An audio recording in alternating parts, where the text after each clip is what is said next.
యొక్క ఆదేశాలను మనం ఆచరణలో పెట్టడానికి తగిన కంకణం కట్టుకోవాలి. We should determine to translate into action, practice their teaching and ideals. ఈ జీసస్ చెప్పినటువంటివన్నీ కూడాను సరి అయినవా కాదా అని అనేక విధములుగా కూడాను అనేక మంది పండితులు దీనిని పరిశోధన జరుపుతూ వచ్చారు. Scholars started investigating the validity of this statement made by Jesus Christ. అయితే ఇందులో చాలా 1530 సంవత్సరముల క్రిందట ఉండినటువంటి మ్యాటర్ అంతా ప్రోగు చేసుకుంటూ వచ్చారు.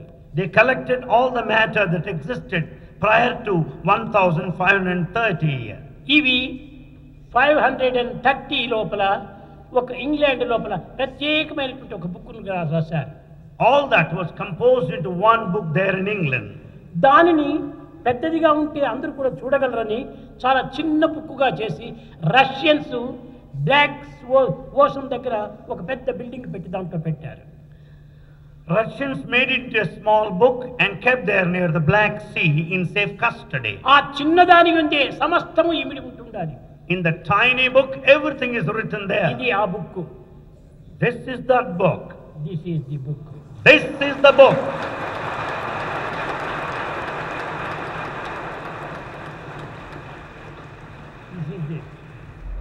This is the book. This is the book, the Bible. This is papers. These are the papers you see from there. ఇది ప్రధానమైనటువంటి చిహ్నం ఈ యొక్క గత్తులో ఉంటుండాలి. ఇది cross. You find the cross on there, on the book. ఇది సర్వ మతముల యొక్క సమన్వయాన్ని బోధించేటువంటి యొక్క పద్ధతి అని కూడా వారు నిరూపిస్తూ వచ్చారు. They also proved the fact is the procedure to establish synthesis of all religions. ఈ గ్రంథములో ఉండినటువంటివి ఏ యొక్క బైబిల్లో కూడా లేవు. All that present here is not present anywhere in the Bible. ఇది చాలా నూతనమైనటువంటి యొక్క యేసు యొక్క చరిత్ర. This is new, brand new story of Jesus. భగవంతుని యొక్క విషయాలు తెలుసుకోవటము అందరికీ సాధ్యం కాదు. It's not given to everybody to know the divinity. అయితే భగవంతుని యొక్క తత్వం తెలుసుకోవాలంటే భగవద్భావమే మనలో ఆవిర్భవించాలి. To know the divine, we should develop divine thoughts. ఇందులో ఉండినటువంటి ఈ దారం, ఇది గుర్తుపెట్టిన దారం లోపల ప్రతి మతమునందు ఉండినటువంటి యొక్క సమన్వయాన్ని బోధించేటువంటి ఒక శ్లోకం ఉంటుండాలి.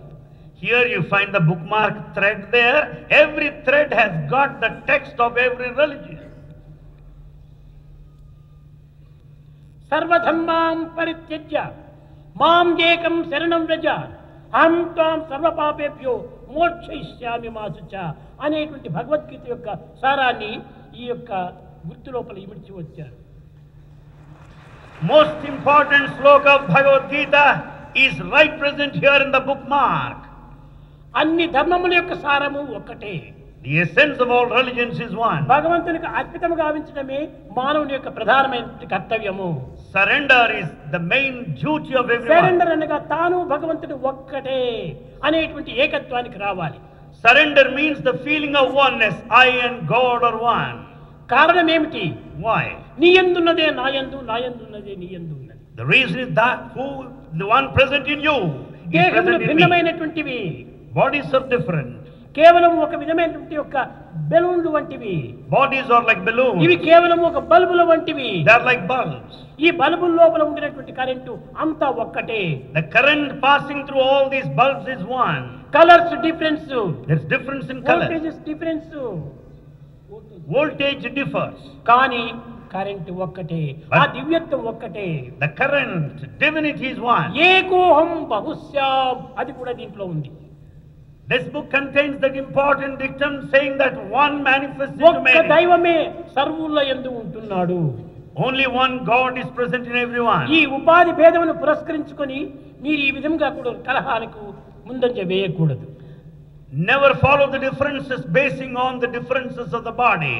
కలహములకు అవకాశమే లేదు. There is no chance or scope for conflict. కేవలం దేహాభిమానమే ఈ కలహములకు మూల అభిమానం. It is the body attachment which is responsible for fights. దేహాన్ని మనం శాశ్వతంగా నమ్మకూడదు. Never believe that body is permanent. Body is like a water bubble. Body is like a water bubble. Mind is like a mad monkey. Mind is like a mad Don't monkey. follow the mind. Don't follow the body. Follow the conscience అన్నారు.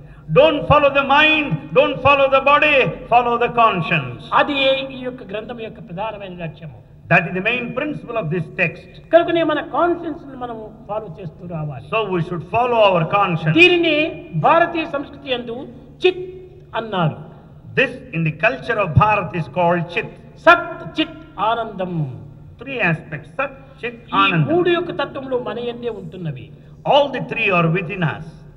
అలాంటి తత్వాన్ని మనం ఈనాడు గుర్తించాలి. We have to recognize this truth.